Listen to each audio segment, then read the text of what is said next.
Hi all, ಈ ವಿಡಿಯೋದಲ್ಲಿ ಮಾಕ್ಸಿಫೋರ್ಸ್ CV375 ಟ್ಯಾಬ್ಲೆಟ್ನ ಬಗ್ಗೆ ಇನ್ಫಾರ್ಮೇಷನ್ ಕೊಡ್ತಾ ಇದ್ದೀನಿ. ಈ ಟ್ಯಾಬ್ಲೆಟ್ನ ಏಕೆ ಯೂಸ್ ಮಾಡ್ತಾರಂದರೆ ಬ್ಯಾಕ್ಟೀರಿಯಲ್ ಇನ್ಫೆಕ್ಷನ್ಗೆ ಬಳಸುತ್ತಾರೆ.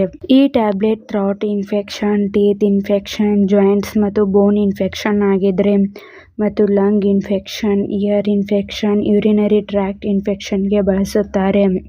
ಈ ಟ್ಯಾಬ್ಲೆಟ್ನ ಬ್ಯಾಕ್ಟೀರಿಯಲ್ ಇನ್ಫೆಕ್ಷನ್ಗೆ ಮಾತ್ರ ಯೂಸ್ ಮಾಡಿ. ವೈರಲ್ ಇನ್ಫೆಕ್ಷನ್ಗೆ ಈ ಟ್ಯಾಬ್ಲೆಟ್ನ ಯೂಸ್ ಮಾಡಬಾರದು. ಈ ಟ್ಯಾಬ್ಲೆಟ್ನ ಹೇಗೆ ಯೂಸ್ ಮಾಡಬೇಕಂದ್ರೆ ಡೈಲಿ 2 ಟ್ಯಾಬ್ಲೆಟ್ಸ್ ಮಾರ್ನಿಂಗ್ ಮತ್ತು ನೈಟ್ ಊಟ ಆದ ನಂತರ ತೆಗೆದುಕೊಳ್ಳಿ. ಅಥವಾ ನಿಮ್ಮ ವಯಸ್ಸಿಗೆ ಅನುಗುಣವಾಗಿ ಡೋಸ್ ಮತ್ತು ಡ್ಯೂರೇಷನ್ನ ಡಾಕ್ಟರ್ಸ್ ಅಡ್ವೈಸ್ ಮಾಡುತ್ತಾರೆ. ನಿಮಗೆ ನಿಮ್ಮ ಡಾಕ್ಟರ್ಸ್ ಅಡ್ವೈಸ್ ಮಾಡಿದ ಹಾಗೆ ಈ ಟ್ಯಾಬ್ಲೆಟ್ನ ತೆಗೆದುಕೊಳ್ಳಿ. ಈ ಟ್ಯಾಬ್ಲೆಟ್ ಹೇಗೆ ವರ್ಕ್ ಮಾಡುತ್ತೆ ಅಂದರೆ ಇದರಲ್ಲಿ ಅಮಾಕ್ಸಿಸಿಲಿನ್ ಮತ್ತು ಕ್ಯಾಲ್ವಿಯಾನಿಕ್ ಆಸಿಡ್ ಎಂಬ ಮೆಡಿಸಿನ್ಸ್ ಇವೆ. ಅಮಾಕ್ಸಿಸಿಲಿನ್ ಇದು ಒಂದು ಆಂಟಿಬಯೋಟಿಕ್ ಮೆಡಿಸಿನ್. ಇದು ಬ್ಯಾಕ್ಟೀರಿಯಾದ ಬೆಳವಣಿಗೆಯನ್ನು ತಡೆಗಟ್ಟಲು ಸಹಾಯ ಮಾಡುತ್ತದೆ. ಕ್ಯಾಲ್ವಿಯಾನಿಕ್ ಆಸಿಡ್ ಇದು ಒಂದು ಬೀಟಾ ಲ್ಯಾಕ್ಟಮೇಸ್ ಇನ್ಹಿಬಿಟರ್.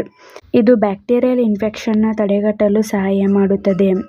ಈ ಟ್ಯಾಬ್ಲೆಟ್ನ side effects: skin rash, vomiting, nausea, fungal infection ಹೀಗೆ ಮೈನರ್ ಸೈಡ್ ಎಫೆಕ್ಟ್ಸ್ ಆಗುತ್ತದೆ.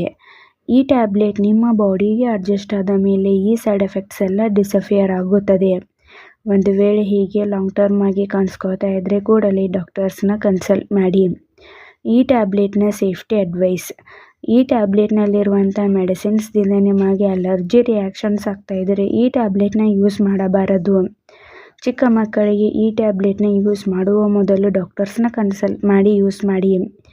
Kidney, liver, heart related problems ಇದ್ದವರು ಕೂಡ ಡಾಕ್ಟರ್ಸ್ನ ಕನ್ಸಲ್ಟ್ ಮಾಡಿ ಈ ಟ್ಯಾಬ್ಲೆಟ್ನ ತೆಗೆದುಕೊಳ್ಳಿ.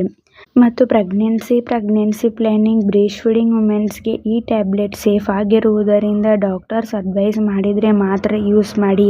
ನೀವೇ ಸೆಲ್ಫ್ ಮೆಡಿಕೇಷನ್ ಆಗಿ ಮತ್ತು ಲಾಂಗ್ ಟರ್ಮ್ ಆಗಿ ಈ ಟ್ಯಾಬ್ಲೆಟ್ನ ಯೂಸ್ ಮಾಡಬಾರದು. ಈ ಟ್ಯಾಬ್ಲೆಟ್ನ ವೈರಲ್ ಇನ್ಫೆಕ್ಷನ್ಗೆ ಯೂಸ್ ಮಾಡಬಾರದು. ಡಾಕ್ಟರ್ಸ್ ಅಡ್ವೈಸ್ ಮಾಡಿದರೆ ಮಾತ್ರ ಈ ಟ್ಯಾಬ್ಲೆಟ್ನ ಯೂಸ್ ಮಾಡಿ. ಮತ್ತು ಯಾವುದೇ ಮೆಡಿಸಿನ್ ತೆಗೆದುಕೊಳ್ಳುವ ಮೊದಲು ಡಾಕ್ಟರ್ಸ್ನ ಕನ್ಸಲ್ಟ್ ಮಾಡಿ.